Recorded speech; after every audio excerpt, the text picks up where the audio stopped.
এবং আপনারা আলেম ওলামারা যাই আশা করেন না, তারেক রহমানের কিন্তু বিদায় ঘণ্টি বাইজা গেছে। বিদায় ঘণ্টি দুইভাবে বাজে। একটা হলো মানে যে ক্ষমতা আজকে ছাইড়া দিছে, আর একটা হলো কাল থেকে সে অস্ত্র ধরে। উনি ডিলেজিটিমাইজ হয়ে গিয়েছে, এখন যা করবে অস্ত্রের মুখে করবে। তো এটা এক ধরনের পতন। এটা যতটুকু হবে উনি তত এখন জনগণের সম্মুখে দাঁড়াবে। শুধু হাটাজারি কেন্দ্রিক নয়, ঢাকাতেও স্ট্রং জোন বানাইতে হবে। হাটাজারি তো ওইটা একটা বাংলাদেশের ব্যবসায়িক নগরী চট্টগ্রাম, এটা ঢাকাতে কিন্তু ওইভাবে এখন স্ট্রং হইতেছে না। আবার স্ট্রং যিনি হয়েছেন উনি আবার 11 দলীয় জোটে আছেন, আবার কেউ হলো মানে সব মিলে কেমন যেন হয়ে গেলে আরই। আশা করি যে ইঙ্গিতে আপনারা বুঝছেন। এবং তারেক রহমানের পতন হবে। এখন তারেক রহমানের পরে কি জামাত আসবে, কে আসবে সেটা দেখার দরকার নাই। জালেম যখন হবে তাকে ফালাইয়া দিতে হবে। তো গতকালকে আমি হেফাজতকে যে কথাটা বলেছিলাম, হেফাজতের সম্মানিত মুরব্বীদেরকে, আপনারা একটু দায়িত্ব নেন না সবাইকে। ওই সময় আপনারা একটা দায়িত্ব নিয়েছিলেন শাপলার চত্বরের সময়, সবাই এক ছাতার নিচে চলে এসেছিল। আপনারা ওই জায়গায় দায়িত্ব নেন। এখন দেখি মসজিদের ইমাম নিয়েও ঝামেলা হচ্ছে বিভিন্ন জায়গায়। কওমের নিয়োগ হবে নাকি সুন্নির নিয়োগ হবে নাকি জামাতের নিয়োগ হবে, এটা নিয়ে বিশাল দেখি ধাক্কাধাক্কি চলতেছে। এখন আপনারা একটা বসে হলে ভাগ করে নেন পুরা বাংলাদেশের সবগুলা মসজিদ, আর যদি না হয় তাহলে যেটা সত্য পথ ওইভাবে হলো নিজেদের এস্টাবলিশ করে নেন। আমরা আপনাদের সন্তান, আপনারা আমাদের শিক্ষক। আমরা আপনাদের সন্তান, শিক্ষক হয়ে এখনও আপনাদের শিক্ষালয়ে যেতে আগ্রহী, আপনাদের থেকে শিক্ষা নিতে আগ্রহী। আপনারা যেভাবে বলবেন আমরা এখনও চলব। আমরা বারবার হলো আপনাদের কাছে গিয়েছি, এখনও যেতে চাই, এবং আমরা ভবিষ্যতে আপনাদের উপদেশ নিয়েই চলব। কারণ আমরা বাংলাদেশে চাই, আমরা এখনও শিখতেছি।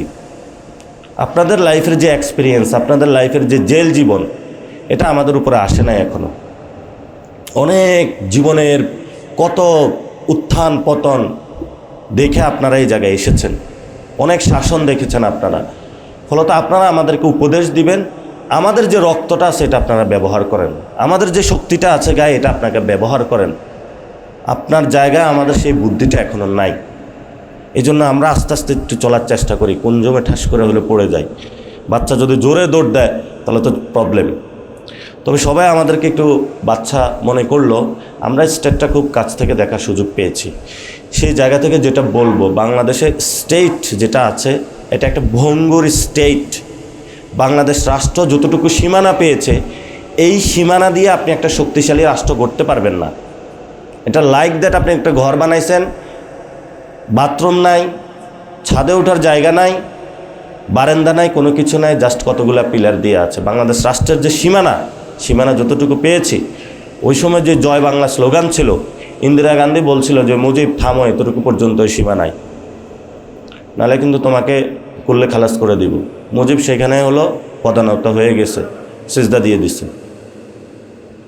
এবং সেই সময়কালীন থেকে জয় বাংলা স্লোগান আর বাঙালির নাই, এটা ভারত নিয়ে গিয়েছে। এখনও আমরা বলি ঢাকা থেকে সম্ভব। এখন আপনারা বলবেন দেখেন আমাদের সাথে এখানে সম্পর্ক আছে। আমি যদি তরিকতার লাইনে যাই, ফুরফুরা শরীফের সাথে এখনও কিন্তু ভারতে আছে। আমাদের সেখান থেকে হিস্টোরিক্যাল যদি আমরা কওমিদার আছে, দেওবন্দি ওইখানে আছে, দেওবন্দ মার্কাজ থেকে পুরো বিশ্ব এখানে চালাচ্ছে। কিন্তু বিশ্ব চালাবে যখন, সেখানে আমরা বলি যে আমাদের বাংলাদেশের একটা স্বকীয় জায়গাও আছে। আমরা কখনো দেওবন্দের আন্ডারে যাব না। আমরা চাই ঢাকাতে আপনারা নতুন দেওবন্দ বানান। আমরা চাই দেওবন্দের যে সিলেবাসগুলো আছে এগুলো বাংলাতে ট্রান্সলেটেড হোক। আমরা ফার্সিতে হাসিয়া পড়তে চাই না, আমরা উর্দুতে হাসিয়া পড়তে চাই না। আমাদের একটা ভাষা আছে। আবু তাহের মিসবাহ সাহেব এই কাজটা শুরু করেছিলেন, আশা করি সবাই শুরু করবে। কিন্তু বলা হয় আমরা যদি প্রায়োরিটি দিই, সেখানে লোগাতুল আরবিয়াকে প্রায়োরিটি দিব। যেহেতু এটা আল্লাহর নির্দেশনা আছে, তুমি কোরআন বুঝো আরবিতে। আমি কোরআন বুঝতে উর্দুতে যাব না, ফার্সিতেও যাব না। আপনারা বাংলাতে এগুলো নিয়ে আসেন, যেহেতু আমরা এখানে বাংলায় কথা বলি। আর না হলে আরবিতে আছে, সে আরবি ভাষা শিখতে হবে। কারণ তারা ওই জায়গাটা যদি আমাদের সেই স্পেসটা দিত, তারা স্পেসটাই দেয় না আমাদের। সব কিছু এখানে ধ্বংস করার চেষ্টা চালাইছে। আমরা আশা করব যে এই জায়গায় সক্ষমতা আপনাদের আছে। আমি অনেক তরুণ আলেম উদ্যোক্তাকে দেখেছি যারা পুরো বিশ্ব ব্যবস্থাটা পরিবর্তন করে দিতে পারবে। যখন আমি সৌদি আরবে যাই, ভালো ভালো জায়গা হলো এখানে আছে।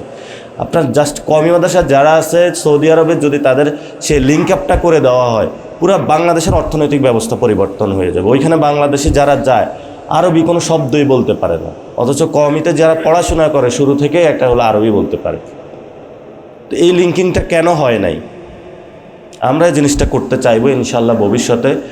লোগাতুল মার্কাজুল আরবিয়াগুলা কীভাবে ব্রিটিশ কাউন্সিল যেভাবে আরবি শেখায়, আমরা সেগুলো হলো ট্রেনিং সেন্টার সৃষ্টি করে এই জায়গাটা হলো শক্তিশালী করার চেষ্টা করব। আমাদের প্রতি আপনাদের অনেক ক্ষোভ থাকতে পারে, আমাদের প্রতি আপনাদের অনেক কমপ্লেন থাকতে পারে, কিন্তু আমরা জানি সব কিছুর উপরে আপনারা সবচেয়ে বেশি আমাদেরকে ভালোবাসেন। ভালোবাসার জায়গাতে কোনো কমতি নাই। মহব্বত করে বলে আমাদেরকে এই কথাগুলো বলেন। তাহলে এই মহব্বতগুলো আমরা একটু নিতে চাই হজরত, ইনশাআল্লাহ একসাথে ভবিষ্যতে একসাথে কাজ করব। তো এখন একটু বাংলাদেশ সম্পর্কে একটু কথা বলি। সেটা হলো, এখন গ্যাস নাই, বিদ্যুৎ নাই, ভালো কথা। এখন বাংলাদেশ তাহলে কিভাবে দাঁড়াবে? এখন আমরা তাহলে কি করব? এখন অনেকে বলে যে তারেক রহমানের সমালোচনা, প্রধানমন্ত্রী, ওনার সমালোচনা করলে প্রবলেম। আপনি এক জায়গায় রওনা দিচ্ছেন, যাবেন হলে গুলিস্তান, আপনি হলো মোহাম্মদপুরের দিকে হাঁটা শুরু করছেন, আপনি গুলিস্তান যাইতে পারবেন? তারেক রহমান হলো আমাদের যেখানে জায়গাটা ছিল গুলিস্তান যাওয়ার, তারেক রহমান হলো উল্টা পথে মোহাম্মদপুরে যাইতেছে। না, আমরা বলি ভাই ওইদিকে না, ওইদিকে না, গুলিস্তান। বলে যে না, এদিকে গুলিস্তান যাব। বলছে কে বলছে তোমাকে? কয় সালাউদ্দিন আমাকে বলছে। সালাউদ্দিন তো জিজ্ঞেস করতেছে, তাহলে ওইদিকে সালাউদ্দিন, মানুষ আরেকজন সালাউদ্দিন ভাইকে জিজ্ঞেস করতেছে ওইদিকে দেখাইছেন কোন? ও ওই গুলিস্তানের কথা বলে তো ওইদিকে নিয়ে যাইতেছে, কারণ ওইখানে আসসালামের দপ্তর আছে। আপনি কতটুকু চিন্তা করেন যে এই লোকটা বাংলাদেশের, যার ভ্যালু হলো 22,000 কোটি টাকা, সে বাংলাদেশের 1 লক্ষ 2 লক্ষ কোটি টাকা মাইরা দিচ্ছে। আর এইটাকে রক্ষা করার জন্য সালাউদ্দিন সাহেব রাজনৈতিক যত নোংরামি তত আশ্রয় নিয়েছেন। এবং ওনার বাসায় একদিন হলো আমরা খাসি টাসি সব কিছু খাইছি। রিজভী ভাই ভালো লোক, রিজভী ভাইকে দেখি সবাই সম্মান করে, উনি আজকেও কিছু ভালো কথা বলেছেন। তারপরে সালাউদ্দিন ভাই বলতেছে আমি খুবই দেশপ্রেমিক। আমি বলছি আপনি মরার পরে বুঝবো আমি দেশপ্রেমিক না। কেন? শেখ মুজিব তো দেশপ্রেমিক ছিল, কিন্তু মরার আগে তো হলো বাংলাদেশের সবচেয়ে বড় গাদ্দার হয়ে গেছে। মরার আগে আমরা কাউকে হাদিব মরিয়া প্রমাণ করিয়াছে সে দেশপ্রেমিক। ফলত সালাউদ্দিন ভাইয়ের যে ইভেন্ট, যে অ্যাক্টিভিটিসগুলা, এগুলো কোনো পেট্রিয়টে যায় না, এগুলো হলো বাংলাদেশ বিরোধী উনি কার্যক্রম করতেছে। আপনি দেখেন প্রত্যেকটা জায়গায় যাদেরকে নিয়ে এসেছে এমপিগুলা, কি অবস্থা। এই যে দেখেন নুরুদ্দিন অপু, প্রধানমন্ত্রীর ক্লোজ এলাই, তার সে কালবেলা কিনছে, এবং এটার মূল্য ছিল 10-12 কোটি টাকা, এটা কিনছে মানে 30-40 কোটি টাকা দিয়ে, মানে ব্ল্যাক মানি হলো, এটাতে সার্কুলেট করছে। ওটা দিলে লেখা হলো জয় বাংলা। ঠেলা সামলাইতে সামলাইতে কবে যে এগুলার হবে, কি হবে আল্লাহ জানাবে। জয় বাংলা দিব্যি হলে সব কিছু চালিয়ে যাচ্ছে। এই যে প্রথম আলো কে বাংছে, এটারে হলো দিয়ে দিছে হলো আমাদের আলেমুল আমাদের উপরে দোষ। আমরা সেখানে গিয়েছিলাম, সবাইকে উদ্ধার করেছিলাম। প্রথম আলো মামলায় এখন বিভিন্ন জনকে হলো বিভিন্ন ছবি থেকে গ্রেপ্তার করে, অনেকে ওইখানে হলো এটা ভাঙতেছে, সবাই তো উৎসুক হয়ে ওই দিন রাত্র চলে গেছে। যারে ছবি পেতে তারে হলো থানায় উঠায় নিয়ে যাইতেছে, নির্বিচারে নিয়ে যাইতেছে, পুরা জিনিসটাই দিয়ে দিছে আলেমুল আমাদের উপরে। প্রত্যেকটা জায়গায় এমন জোশ। বাংলাদেশে কোনো ভাঙচুর হইলে, ইভেন কোনো গ্যাসের যদি কোনো কোথাও যায় ফুটে, ওই জায়গাও নাকি একটা বোম ফুটছে, এটা আলেমুল আমাদের দোষ। কি লালখান বাজারের গ্যাস সিলিন্ডারের প্রবলেম হচ্ছে, দিয়ে দিছে, ওইখানে নাকি হলো বোম ফুটছে। তো এটা শুধু এইখানে না, এটা পাকিস্তানও হচ্ছে, এটা ভারতও হচ্ছে, বিভিন্ন জায়গায় হচ্ছে। মিন্দানাও দ্বীপ থেকে শুরু করে বোখারা পর্যন্ত প্রত্যেকটা জায়গায় হচ্ছে। আমরা তো সব কথা বলতে পারি না, এটা আপনারা বলবেন, আপনারা কিভাবে ঠিক করবেন। আমরা আমাদের জায়গা থেকে একটু রয়েস হয়ে কাজ করতেছি। বেপথে যদি যাই তখনই গার্ড মটকায় ধরবে, না তুমি বেপথে যাইতেছো, এটা সিরাতুল মুস্তাকিমের পথে আসে, আমরা চলে আসবো, রাজি আছি সব সময়। কারণ আপনাদের এই জায়গাটা, ভালোবাসার জায়গাটা এবং নেতৃত্ব আমরা বুঝি কে কোন সঠিক বা কী, কিন্তু হলো সমস্যা করে রাখছে হলো বিভিন্নভাবে হলো এত কোরাম, এত গ্রুপ, এটা আমি নিজেও আবিষ্কার করতে সক্ষম হইনি আর।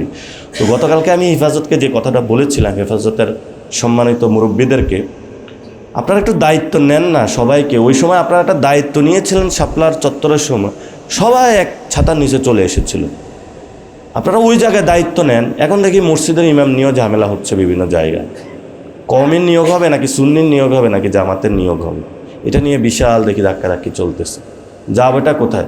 এখন আপনারা একটা বসে হলে ভাগ করে নেন পুরা বাংলাদেশের সবগুলা মসজিদ, আর যদি না হয় তাহলে যেটা সত্য পথ ওইভাবে হলো নিজেদের এস্টাবলিশ করে নেন।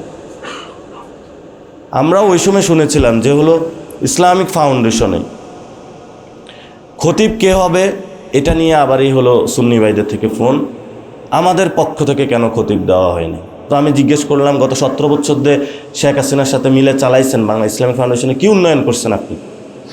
বাইতুল মোকাররমের কী খুতবা দিয়েছেন আপনি? বাইতুল মোকাররমে যখন আলেমদের দাঁড়িয়ে ধরে টানে, আপনি কি সেখানে হলো বক্তব্য দিয়েছিলেন? কোনো বক্তব্য তো আমরা পাই নাই। আমাদের সেই আগের যিনি খতিব ছিলেন তার থেকে আমরা বাংলাদেশের মানুষের ভবিষ্যৎ শুনতাম, খতিব ওবায়দুল হক সাহেব। এই যে বাইতুল মোকাররম, এটা তো পুরা বাংলাদেশের একটা মার্কাজ, জাতীয় মসজিদ, যেখান থেকে দনিত হবে কিভাবে হলো বাংলাদেশ চলবে, সেই জায়গাটা তো এখন নাই। এটা তো বাস্তবতা। এটার আশেপাশে সব চাঁদাবাজরা একটা একটা করে দোকান বসায় দিচ্ছে। তো এগুলো আপনারা ভালো জানেন, আমরাও খুব জীবনে অসহায় আছি, একসাথে ঐক্যবদ্ধভাবে কাজ করতে চাই। আমি গতকালকে একটা ভিডিও রিলিজ করেছিলাম, মাদ্রাসার ছাত্ররা বাড়িদারা, যাত্রাবাড়িতে কোন জায়গায় নাই যে মাদ্রাসার ছাত্ররা নামে নাই। টেস্ট তো বেশি মাদ্রাসা ছাত্রদের শহীদ হয়েছে, এটা তালিকাও হয়েছে। কতজন হয়েছে সানুল্লাহ ভাই? 63 জন, 88 জন মাদ্রাসার ছাত্র শহীদ হয়েছে, কোনো নাম নাই। নাম 2-3 জনের নাম বলা হয়। এবং মুক্তিযুদ্ধ আলেমরা শহীদ হয়েছিল, সেটাও নাম নাই। ব্রিটিশদের বিরুদ্ধে হয়েছিল, সেটাও নাই। কোনো জায়গায় নাই। কারণ একটাই তাদের অপরাধ, তারা হলো কমই ধারা পড়াশোনা করে, বা ওনাদের মাথায় টুপি আছে, ওনারা আলাম না, ওনারা বিশ্ব কিছুই বুঝে না, যেটা এজাজ সাহেব বলে গেছেন। বিশ্ব বলতে ওনারাই বুঝে, আর এদিকে কোনো বিশ্ব নাই ওইদিকে। কারণ ওইদিকে বিশ্ব যেটা আছে ওটার মধ্যে একটু চাঁদাবাজি, দুর্নীতি, এগুলো তো ইসলামের নিষেধ, ওইটাই এই জন্য ওনারা করে, আর ইসলামের এদিকে আসা যাবে না। তো আমরা আশা করব যে ভবিষ্যতে বাংলাদেশে একটা আমরা লক্ষ্যমাত্রায় নিয়ে যাব। আমরা আমাদের জায়গা থেকে কাজ করতেছি, অনেক দুঃখ কষ্ট সুখ নিয়ে। আমরা তো প্রথমে জোট করতে চাইনি, আমরা বলেছিলাম যে একটা সংস্কারের প্রয়োজন, সেই জায়গায় আমরা জোটটা করতেছি। এখনও আমাদের যে পলিটিক্যাল প্রোগ্রাম, আমরা 3টা ক্ষেত্রে শুধু প্রোগ্রামটা করতেছি। একটা হলো শহীদদের বিচার করতে হবে, সব মিলিত একটা ফোর্স লাগবে, যারা ফ্যামিলি আছে তাদেরকে নিয়ে। আরেকটা জায়গা হলো বাংলাদেশের সংস্কার বাস্তবায়ন করতে হবে। আরেকটা জায়গা হলো সার্বভৌমত্বর সাথে সাথে হলো শেখ হাসিনার বিষয়টা, এটা আমাদের ডিল করতে হবে। তো আমরা তো এই জায়গাটা সবাই ঐক্যবদ্ধ হতে পারি। আশা করি যে ইনশাল্লাহ সবাই ঐক্যবদ্ধ হবে। এবং আপনারা আলেম ওলামারা যায় আশা করেন না, তারেক রহমানের কিন্তু বিদায় ঘণ্টি বাইজা গেছে। বিদায় ঘণ্টি দুইভাবে বাজে। একটা হলো মানে যে ক্ষমতা আজকে ছাইড়া দিছে, আরেকটা হলো কাল থেকে সে অস্ত্র ধরে। উনি ডিলেজিটিমাইজ হয়ে গিয়েছে, এখন যা করবে অস্ত্রের মুখে করবে। তো এটা এক ধরনের পতন। এটা যতটুকু হবে উনি তত এখন জনগণের সম্মুখে দাঁড়াবে। এখন আমরা ওইখানে প্রতিবাদ করে দিয়েছিলাম, আপনারা ওইখানে, আমরা তো ওইখানে 2 পাহাড়ের ভিতরে ছিলাম, নেটওয়ার্ক ছিল না, দেখাইতে পারি না পুরো বাংলাদেশ। 500 পুলিশ দিছে, তারপরে ট্রাক ফালায় রাখছে, এরপরে হলো কি যেন ট্রাক্টর ফালাইছে, তারপরে ছাত্রদলে পুলিশে জিজ্ঞেস করে এগুলো কে করছে, ডিবি এগুলো দিছে, তারপরে হলো দৌড়ে চলে যেতেছে। আমরা জিজ্ঞেস করলাম এগুলো কে দিছে, আমরা জানি না। পরে এসপিরে জিজ্ঞেস করলাম এই বুদ্ধি আপনি নতুন বুদ্ধি আবিষ্কার করতে পারলেন না? আগের বুদ্ধিরই নকল করছে। এই অবস্থা চলতেছে। ইনশাল্লাহ আপনারা আছেন, রাজপথে আছেন, ভবিষ্যতে আপনারা নেতৃত্ব দিবেন, এবং আপনাদের জায়গা থেকে অনেক নেতৃত্ব উঠে আসতেছে পুরা বাংলাদেশে। আমরা আশা করব যে শুধু হাটাজারি কেন্দ্রিক নয়, ঢাকাতেও স্ট্রং জোন বানাইতে হবে। হাটাজারি তো ওইটা একটা বাংলাদেশের ব্যবসায়িক নগরী চট্টগ্রাম, এতে ঢাকাতে কিন্তু ওইভাবে এখন স্ট্রং হইতেছে না। আবার স্ট্রং যিনি হয়েছেন উনি আবার 11 দলীয় জোটে আছেন, আবার কেউ হলো মানে সব মিলে কেমন যেন হয়ে গেলে আর। আশা করি যে ইঙ্গিতে আপনারা বুঝছেন, সবগুলো বিষয় ঠিক হবে, ভবিষ্যৎ বাংলাদেশ গঠন হবে এবং তারেক রহমানের পতন হবে। এখন তারেক রহমানের পরে কি জামাত আসবে, কে আসবে সেটা দেখার দরকার নাই। জালেম যখন হবে তাকে ফালাইয়া দিতে হবে। একটা কৃষকও নেতৃত্ব দিলে আরও ভালো নেতৃত্ব দিবে। ওই সময়ে অনেক কথা হয়েছিল, এরপরে কে নেতৃত্ব দিবে, কার সন্তান দেবে, কোনো কিছু দেখার দরকার নেই। সে যখন আমার মুখে গুলি ধরেছে, সে গুলি ধরতে পারে না, তার পতন হইতে হবে। জামায়াত ইসলামী নেতৃত্ব দিবে নাকি হেফাজত ইসলাম নেতৃত্ব দিবে নাকি এনসিপি দিবে নাকি অন্য কোনো দল দিবে, সেটা এখন বসে সিদ্ধান্ত করেন আপনারা যে কে বাংলাদেশকে চালাইতে পারবে। সমস্যা নাই তো, আপনারা এখানে যারা আছে না আলেম ওলামা, আপনারাই বাংলাদেশ চালাইতে পারবেন। বিভিন্ন জায়গায় আপনার নেতৃত্ব দিচ্ছেন, দেখতেছি তো। ওই যে যিনি ফরেন মিনিস্টার আফগানিস্তানের, উনি যখন দেওবন্দে গিয়েছিল, ওনার যে লেকচারটা দিয়েছিল, আমি লেকচারটা শুনেছিলাম, হৃদয়গ্রাহী একটা বক্তব্য দিয়েছিল। রাষ্ট্রের যে ডিপ যে থিঙ্কিং, সব কিছু উনি নিয়ে এসেছিল। আমরা আশা করব যে ভবিষ্যতে আপনারা সব কিছু করবেন, আমরা আপনাদের সাথে আছি। সন্তান হিসাবে এবং আপনাদের একজন শিক্ষার্থী হজরত আপনারা আছেন, আমাদেরকে আপনারা আদর করে আপনাদের সাথে রাখবেন। আমির শরীয়ত আছে, কষ্ট করতেছেন সব কিছু। ইনশাল্লাহ ভবিষ্যতে এই খেলাফত আন্দোলন যে রাজনৈতিক দলটা আছে মানুষের কাছে আরও যাবে, মানুষের কাছে গিয়ে ওনারা আরও বাংলাদেশটা জয় করবে।